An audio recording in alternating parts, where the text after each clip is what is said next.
Assalamualaikum warahmatullahi wabarakatuh. Hello everyone, we are from the third group of English Royal Learners course, Class B 2018, English Education Department. Here we are going to explain about tests, assessment and evaluation for young learners. When teachers teach their students, teachers definitely want to know about how much student understanding and knowledge about the material, or maybe teacher want to know about how much students are meeting the stated objective or the goal of the material. So, for that reason, it is important to do assessment, test, and evaluation in teaching and learning process.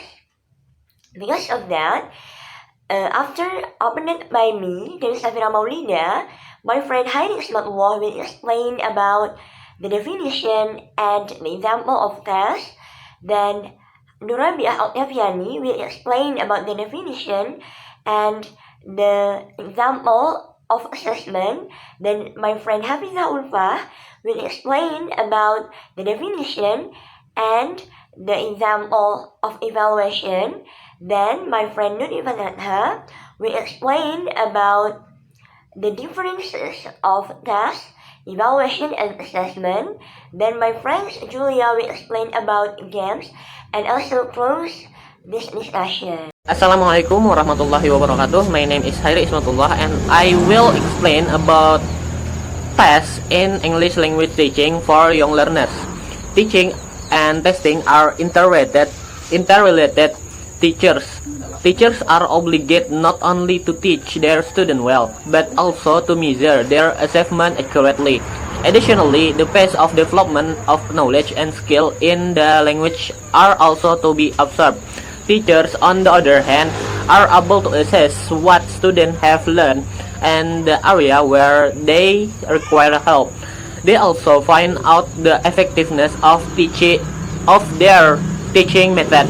This professional self-education helps in classifying students in terms of ability, so that their future effort can be directed to those who need help. All in all, good tests sustain or enhance class morale and aid learning. There is a widespread belief that good tests are only the work of experts processing technical concepts and statistical knowledge. Thus, any teacher who uses testing procedure related to teaching and learning rather than to terms and statistics is on her way to becoming a test setter. She just needs to learn, or he just needs to learn how principle and technique differ from those of teaching and how to apply them. In constructing tests, teachers must be aware of big question or the effect of testing on teaching and learning. This could be either harmful or beneficial. These are all examples of beneficial backlash.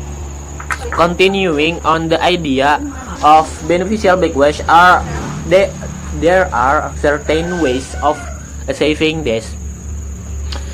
Test this ability which you would like to encourage and develop. For example, if you want to encourage oral speaking ability, then test speaking ability, avoiding the tendency to test what is easiest to test. Sample widely and unpredictable. The content of the test should not be predictable and should be representative of the full scope of specification. Restricted testing will provide backlash of a particular area only. Use directing testing. Test performance skill with facts and tasks which are authentic as possible. For example, computing tests require computing practice. Based tests on objective, such as tests provide a clearer picture and achievement. Teaching and learning will be evaluated against objectives and there will be constant pressure to achieve them. Ensure that the test is known and understood by the student taking it.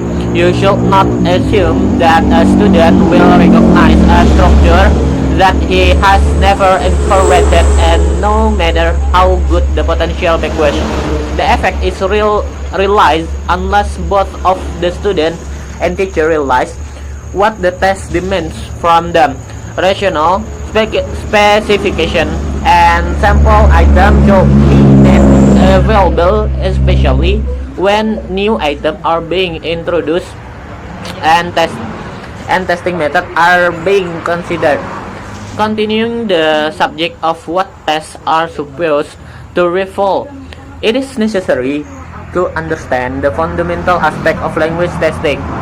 There are several the purpose of testing and the form of test should take in a prescribed situation terribly limiting what it can achieve. The first is the evaluating aspect comprising of three components. Measurement. This refers to test ability, that is, test should accurately and consistently measure what has been learned in the target language. Discrimination.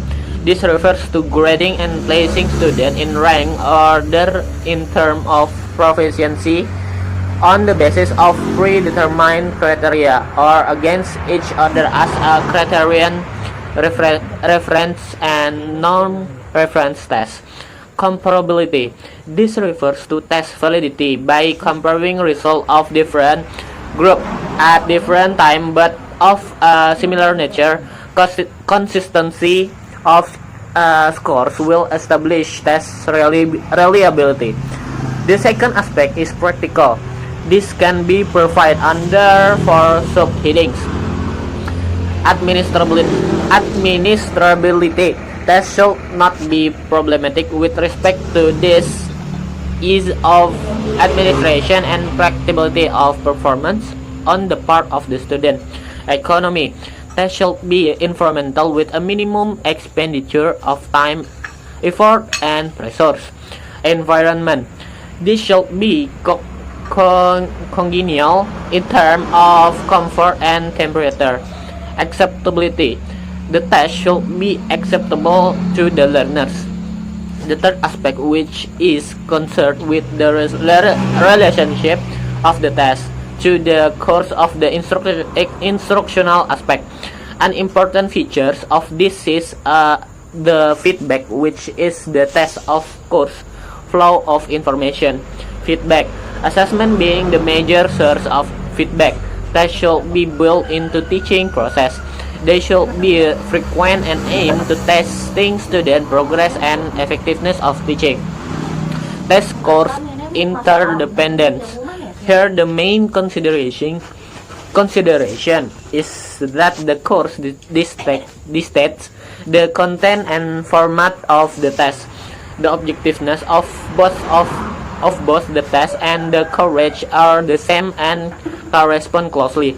In other words, the test should reflect content validity. Finally, there is a theoretical aspect which opines that the form a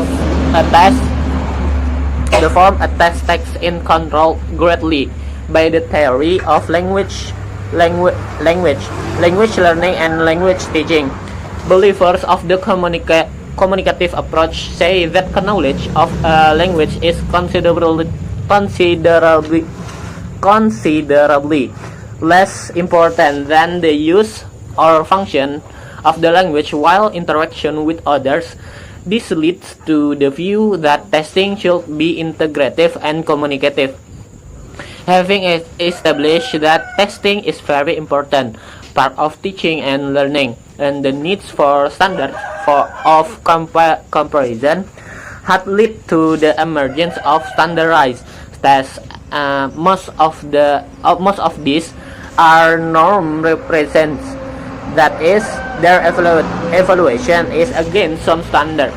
Their advantage is that they possess a high degree of reliability and validity. In other words, the scores are consist when administering parallel conversion to the same individual, and they measure what they were set out to measure.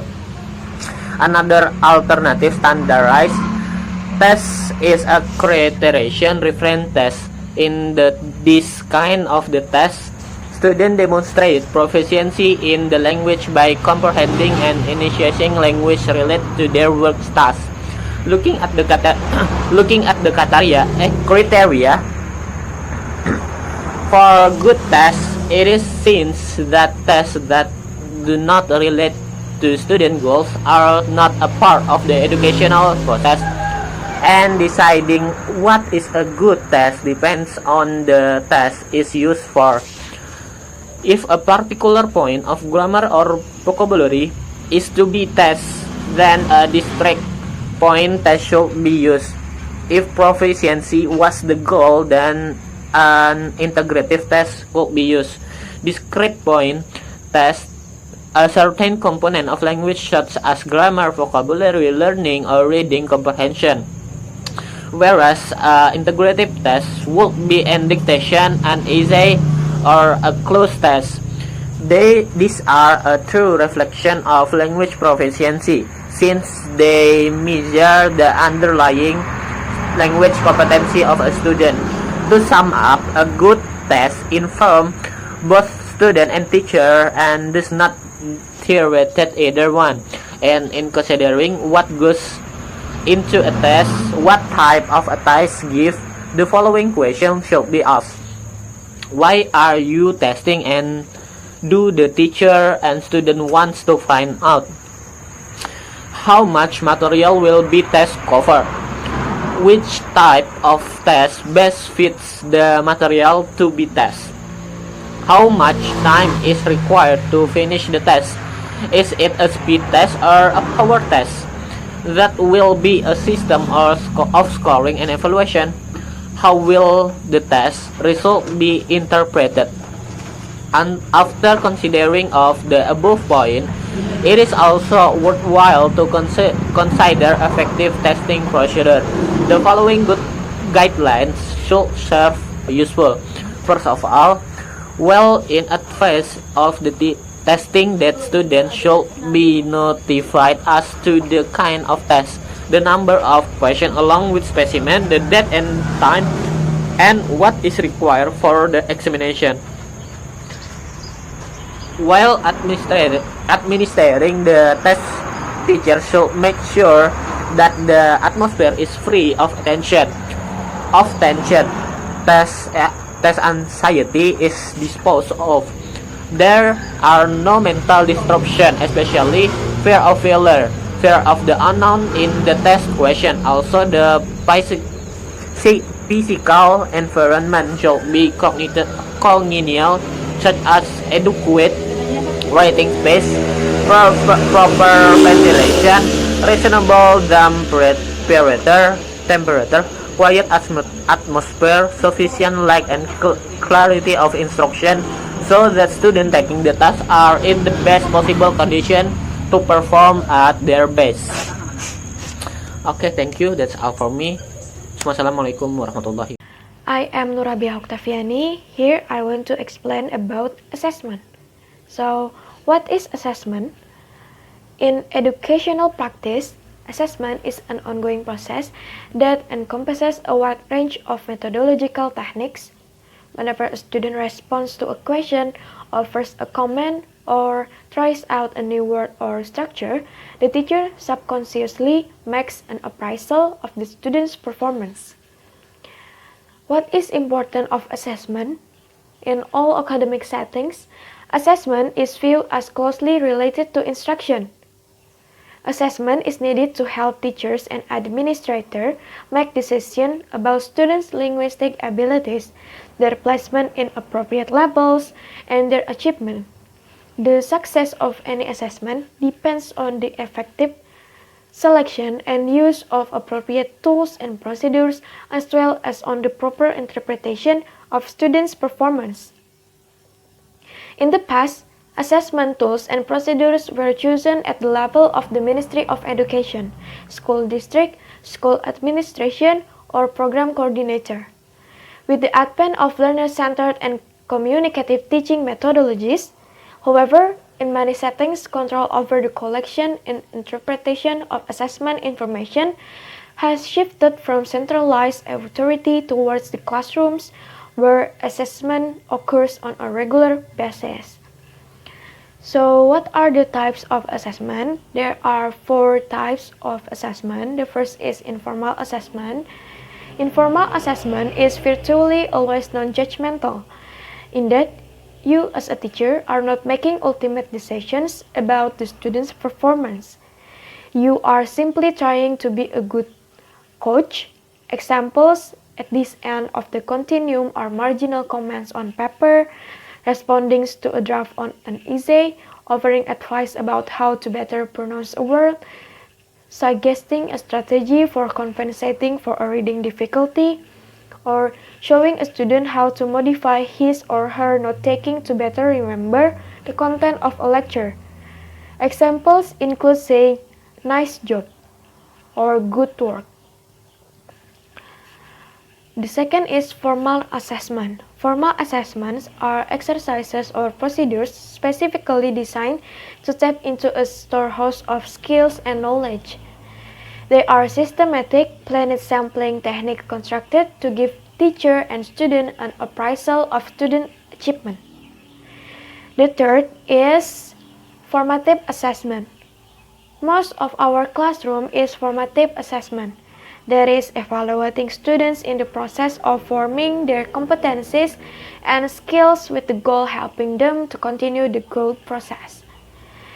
The keys to such information is the delivery by the teacher and internalization by the student of appropriate feedback on performance with an eye toward the future continuation or formation of learning. The fourth is summative assessment. It aims to measure or summarize what a student has grasped and typically occurs at the end of the course or unit of instruction. Final exam in a course and general proficiency exams are examples of summative assessment. There are 4 techniques and examples of assessment. The first is nonverbal responses. The second is oral interview, role play, written narratives, presentations, student-teacher conferences, self-assessment, dialogue journals, peer and group assessment, and student portfolio. So I think that's all from me.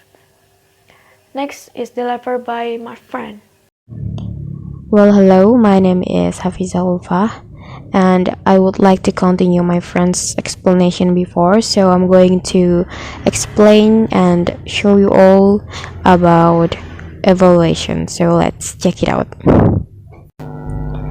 Evaluation is inherently a theoretically informed approach, whether explicitly or not, and consequently a definition of evaluation would have be tailored to the theory, approach, needs, purpose, and methodology of evaluation itself. Having said this, evaluation has been defined as a systematic, rigorous, and meticulous application of scientific methods to assess the design, implementation, improvement, or outcomes of a program. It's a research-intensive process, frequently requiring resources such as evaluator expertise, labor, time, and sizable budget. And then evaluation defined as the critical assessment in a subjective manner as possible of a degree to which a service or its component parts fulfill stage goals. The focus of this definition is on attaining subjective knowledge and scientifically or quantitatively measuring predetermined and external concepts. And the last one, evaluation has been defined as a study designed to assist some audience to assess an object's merit and worth. The main purpose of a program evaluation can be to determine the quality of a program by formulating a judgment, but not all evaluations serve the same purpose. Some evaluations serve a monitoring function rather than focusing solely on measurable program outcomes. or evaluation findings, and full list of types of evaluation would be difficult to compile. This is because evaluation isn't a part of a unified theoretical framework, drawing on a number of disciplines, which include management and organizational theory, policy analysis, education, sociology, social anthropology, and social change. According to Ware and Roberts at 1994, there are two major purposes of language program evaluation. The first is program accountability, and the second is program development. Accountability refers to the extent to which those involved in a program are answerable for the quality of their work. Accountability-oriented evaluation usually examines the effects of a program at significant endpoint of an educational cycle, and is usually conducted for the benefit of an external audience, while development-oriented evaluation is designed to improve the quality of a program as it's being implemented. So the different purposes for evaluation are referred to as formative, illuminative, and summative evaluation. The first one is formative evaluation. As a part of development, evaluation may be carried out to find out what is working well and what isn't, and what problem needs to be addressed. Also, formative evaluation focuses on ongoing development and improvement of the program. Some typical questions related to formative evaluation are like this. If you say like, has enough time been spent on particular objectives? And then like question like this. Have the placement tasks placed students at the right level in the program? Or the last question usually like, how well is textbook being received? Like that. So we move to the illuminative evaluation. Illuminative evaluation seeks to find out how to different aspects of the program work. It provides a deeper understanding of the process of teaching and learning that occur in the program. Some questions that may be asked within this evaluation that like, how do students carry out group work tasks? What type of error correction strategies do teachers use? And then what kind of decision do teacher employ while teaching? And then how do teacher utilize the lesson plan when teaching? Like that. It's usually some question that may be asked in illuminative evaluation. And then the last is summative evaluation. It seeks to make decision about the worth of different aspects of the curriculum. It's concerned with determining the effectiveness of a program, its efficiency, and to some extent with its acceptability. It's conducted after a program has been implemented and seeks to answer the following question like, how effective was the course? Did it achieve its aim? And then what did the students learn? And then how well was the course received by students and teacher? Did the material work well? And then it's the question that are maybe in the summative evaluation. So that's it, my explanation. Hope you will understand it, and the next explanation will be presented by my friend, and thank you so much. I am Nur Ifan Adha. I will continue the presentation and I will discuss about the differences between test, assessment, and evaluation. In teaching and learning, it must not be separated from three terms, namely test, assessment, and evaluation. This is the differences. Test can be interpreted as a measurement process carried out on student expertise as well. Assessment is defined as a series of tests that have been carried out and summarized into one unit. And last one, evaluation is a process of concluding the result of learning process. To sum up, the test is a way of assessment that is designed and carried out on students at the time, place, and in conditions that meet certain clear requirements.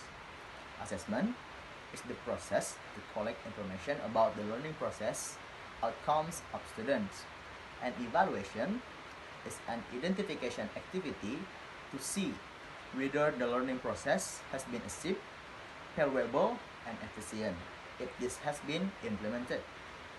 Thank you. Hello, my name is Julia, and I'm a student of English Education Department of Antasari State Islamic University. Today, I'm going to talk about preschool game ideas that you can use with a small group of children. I'm going to give you a few suggestions that you can use in the classroom or at home. The first game is the ball game, and this ball game can be used in a variety of ways. You would have the children sit in a circle and pass the ball around. The teacher would indicate the theme for the game, perhaps the letter B as the ball goes around the circle, so the students would call out the word that begins with the letter B. The teacher could change it to perhaps colors or days of the week. It can be utilized in a variety of ways. The children will have fun, but they will also be learning at the same time. The next activity is the touch something game. The teacher would call out touch something that starts with the letter A. So the students would have to walk around and hurriedly find something that starts with the letter A. The teacher could also change the game and say, find something that starts with the letter P. And then again, the student would follow the direction. The children will have fun. It's a fun game, and again, you are incorporating learning and playing. I hope that you have found this idea useful. Again, we are from Group 3. Thanks for watching. Wassalamualaikum warahmatullahi wabarakatuh. Bye.